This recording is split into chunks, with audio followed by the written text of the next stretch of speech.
Hello, my name is Susan Kennedy of Pretty Peaceful, and today I'm going to show you how to make the Happy Hours Hexagon for a fun little scrap blanket to use up any tiny little scraps you may have in your stash. This is called the Happy Hours blanket after one of my favorite band's songs. The band is called 311 and the song is called Stealing Happy Hours. And it's just about, relaxing on the front porch. And this blanket's kind of like grab all your scraps, the colors that make you happy, and make something really pretty from them. So today I'm using this basket of Lion Brand Mandala scraps that I've been collecting over the past few years. These scraps came from the colorways Mothra, Liger, Wood Nymph, Diagon Alley, Arendelle, and there's a couple scraps from Troll in there too. So it's a pretty easy hexagon.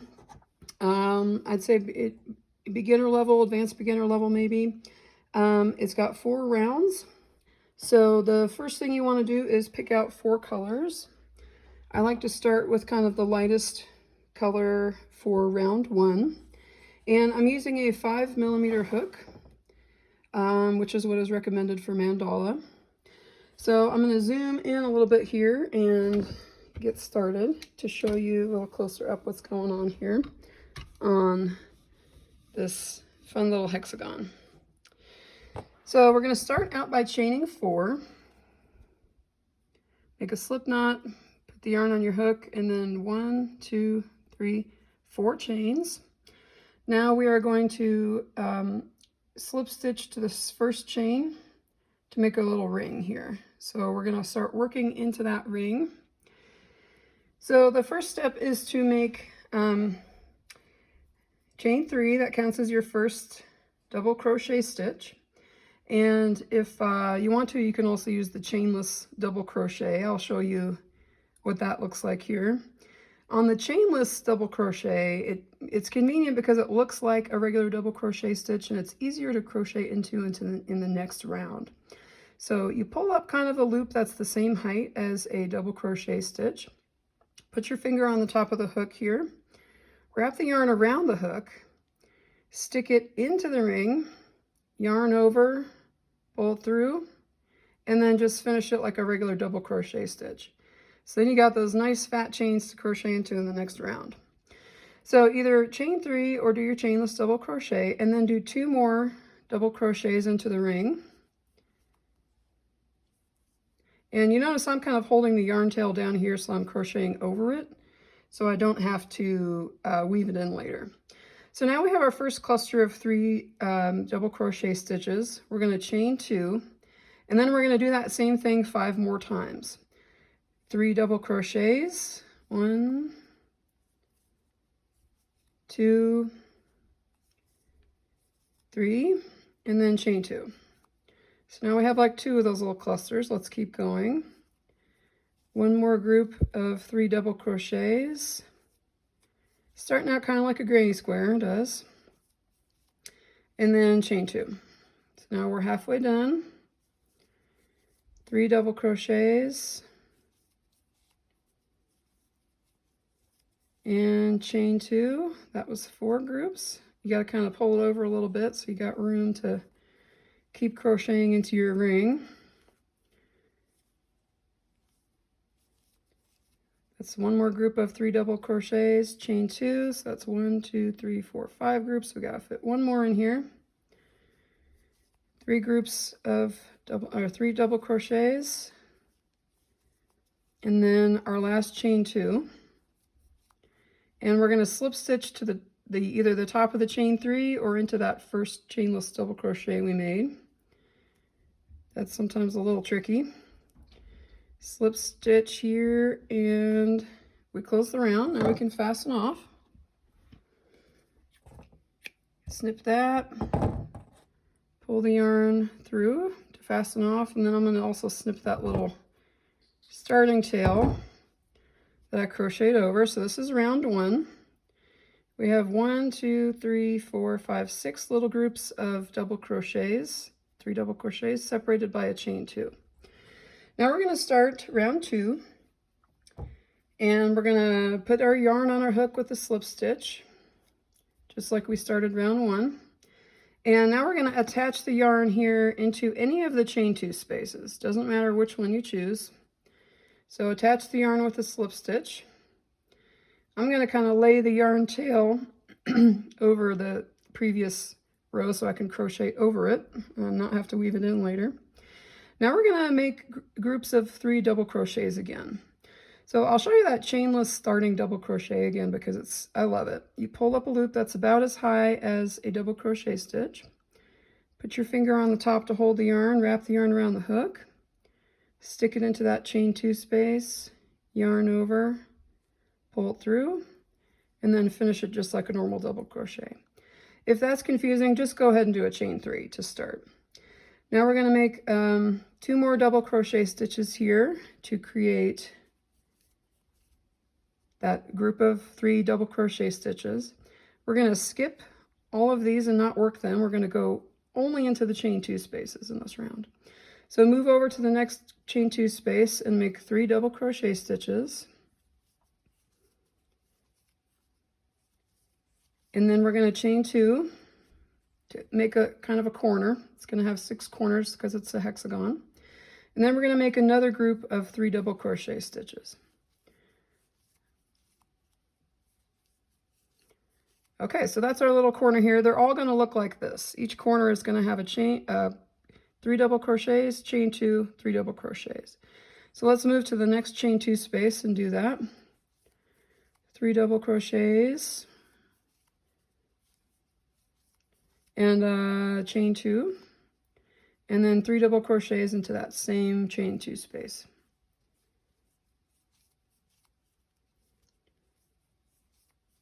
Okay, now we have 2 kind of corners done. Let's move to the next chain 2 space and do the same thing. 3 double crochets, chain 2, 3 double crochets. Now you could do this with any weight of yarn you like. Got my little tail kind of stuck there. Go over to the next chain 2 space. Same thing.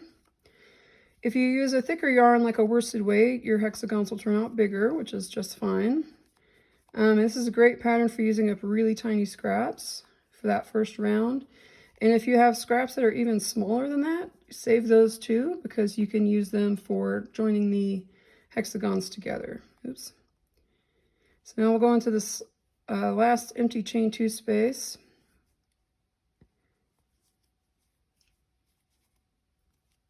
And do the same thing.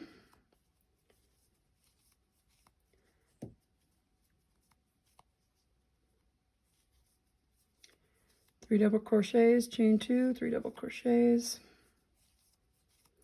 And then now we have 1, 2, 3, 4, 5. We got to finish this last bit here by doing the last group of 3 double crochets and then a chain 2.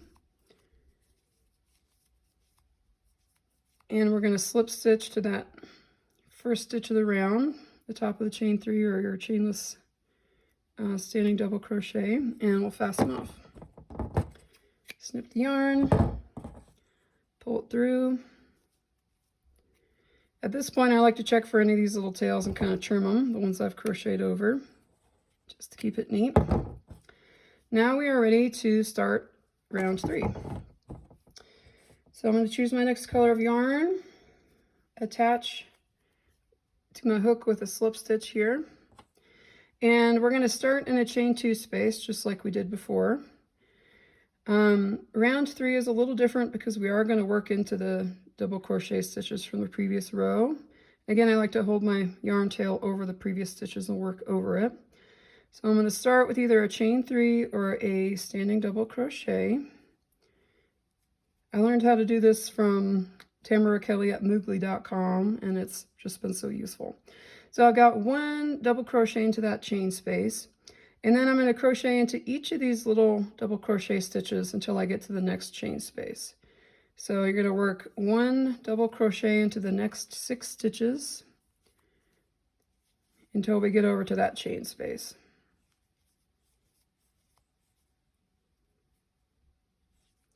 I am crocheting over my tail back there, just because I am one of those people that doesn't love to weave in the ends. Okay, so now we got to the chain space. We're going to do 1 double crochet, chain 2, and then 1 more double crochet. That's our corner. And this is going to be kind of the same for round 3 and round 4. So now I'm along the other edge. I'm just going to crochet into each of these stitches. So there'll be 6 more double crochets until the next corner here. Crocheting over my ends.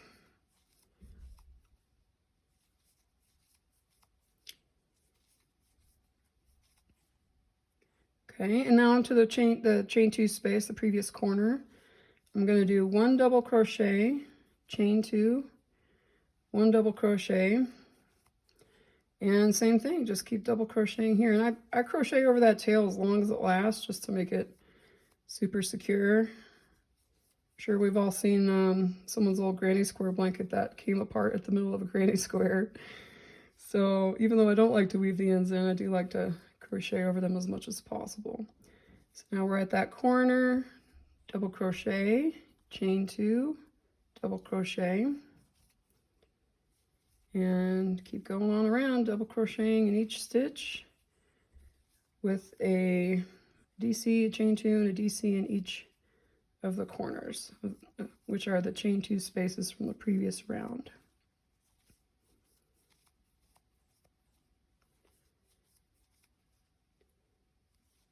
The 5th side here.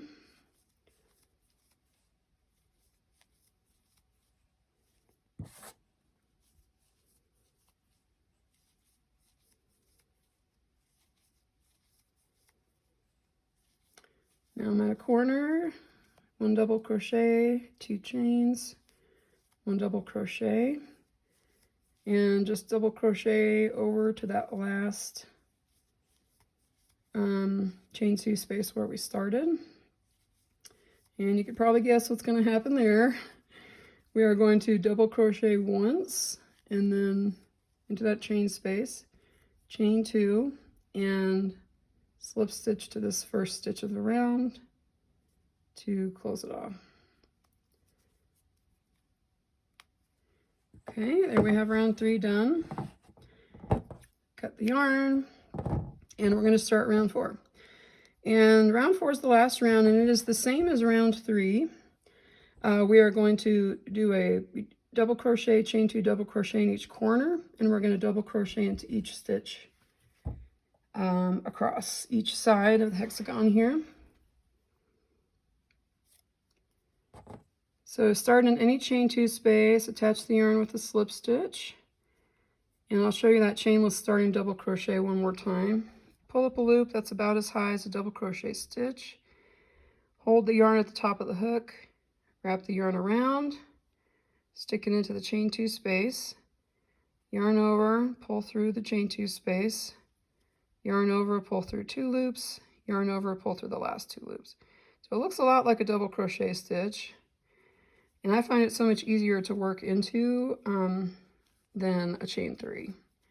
Chain 3s just end up looking a little skinny, and you kind of leave a gap, and this one's nice and fat, and it kind of fills the space. So we're going to double crochet into each stitch along the side until we get to that corner.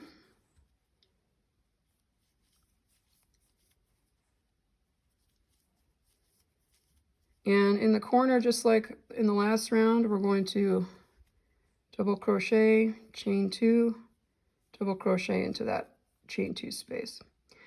So now we're going to keep working along. You should have, in between each corner, there'll be 8 double crochet stitches. And keep going on around. And then I'll show you how to join these hexagons together. I like to leave a long tail at the end of round 4 and just use that to join the tails with a mattress stitch, which is kind of invisible. If you wanted to crochet them together, that would be great too. Lots of options for joining the hexagons. I've been joining them as I go. Kind of, I'll finish one, I'll trim the ends and add it to what I already have, just because I'm not sure how many hexagons I'll be able to get out of this big basket of scraps here. I'm going to make the biggest blanket I can. And I'm going to fill in the edges with some half hexagons, which I'll show you how to do in another video. And then I have a partial skein of Lion Brand Mandala and Arendelle here. It's about halfway used up, but I'm going to see if I can use that for the border. If you don't know Pretty Peaceful patterns, I have a lot of free patterns, especially for Lion Brand Mandala on Ravelry and Lovecrafts. I like to make at least half of my patterns free, and then half of them are $5 just to keep my yarn basket full and so I could keep designing new patterns. I also run a nonprofit Etsy shop for the Kentucky Birth Coalition, which I've been doing since 2013. And the mission of the Kentucky Birth Coalition, at first we started out trying to get the state of Kentucky to grant midwives licenses so certified professional midwives could legally practice in Kentucky, which they hadn't been able to do since the 70s. And in 2019 we met that goal, and now there's licensed midwives all over the state of Kentucky providing maternity care to women all over, but especially in rural areas where there aren't a lot of maternity providers. And our next goal is to make it legal for a certified midwife, nurse midwife, or a professional midwife to open a birth center. Currently there's a lot of red tape there. So we finished the round by double crocheting into that last chain space, chain 2, and slip stitch to close the round. So that is it. That is the hexagon.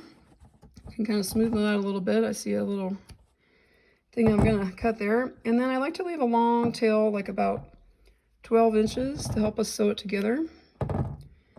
And pull that through. And now I'll show you how to join this onto your blanket. So I made a few hexagons now. I got tails hanging out all over. But I'm just going to show you how to sew this hexagon onto the next one. I'm going to put it right here. Been kind of doing it willy-nilly. No real pattern, just kind of taking it easy. I'm not stressing on this one. Not trying to color coordinate or plan too much here. Just going with the flow. So I'm going to take this yarn tail here from this previous one and thread it onto a tapestry needle. And I'm going to join these two hexagons with mattress stitch. So the basics of mattress stitch is you start out underneath and you pull up from the bottom of the work to the front. So I'm going to try to join, you know how we have 2 stitches in that corner. I'm going to pick the second of that stitch, second one of those 2 stitches, put my needle in from the back of the work to the front and pull it up. Then on the other side, I'm going to grab this corner stitch here, pull my needle from the back of the work to the front, and I'm just going to keep going on down the line. I'm only picking up 1 loop here on my hexagon, just kind of the outer loop. And if you grab more than that, it's okay. So from the back of the work to the front, pick up 1 loop here. And it's going to look kind of obvious, like that there's a seam here for a minute until we pull it tight. We're going to go from the back of the work to the front, all the way down here, across those 8 double crochets on each side, plus 1 of the corner stitches. And we'll leave the other corner stitch open to join the next hexagon. So just back and forth from the bottom of the work to the top. And if you do this after you join each one, then it's not going to be too much of a chore. I know seaming isn't my favorite part. My favorite part is making the little hexagons, but I'm trying to take the sting out of the more kind of boring part by doing it little by little here. Last night I made a few hexagons and then I just kind of joined them at the end of the night. I didn't do them all right away, but I'm trying to kind of keep up on them. Okay, so I got 1 corner stitch here, 1 corner stitch here. Now the seam is done, and kind of to make this little zigzag disappear, I like to put it on a flat surface like a table here and pull it tight, and there you go, it disappears. Now we're going to weave in this little tail on the back of the work. Never mind all the other tails I haven't woven in yet. But I'll show you how I like to weave this in to make it super secure. I like to go under a couple of stitches here, kind of right around the seam, 3 or 4, and pull it through. And then I like to go backwards 1 and catch that, and then go through a couple more here.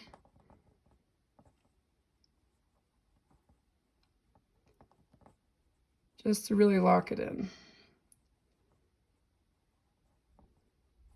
So 3 or 4 stitches, backwards a couple, and lock it in. If you really want to be secure, you can do that 1 more time, go back 1 more stitch, and then put it through a couple more stitches.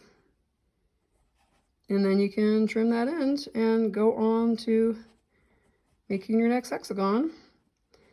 You can, I haven't put it up quite yet, but you can find that the written pattern for this Happy Hours blanket on Ravelry. And I'll also make it available on Etsy and Lovecrafts when I can. Thank you for watching, and happy crocheting.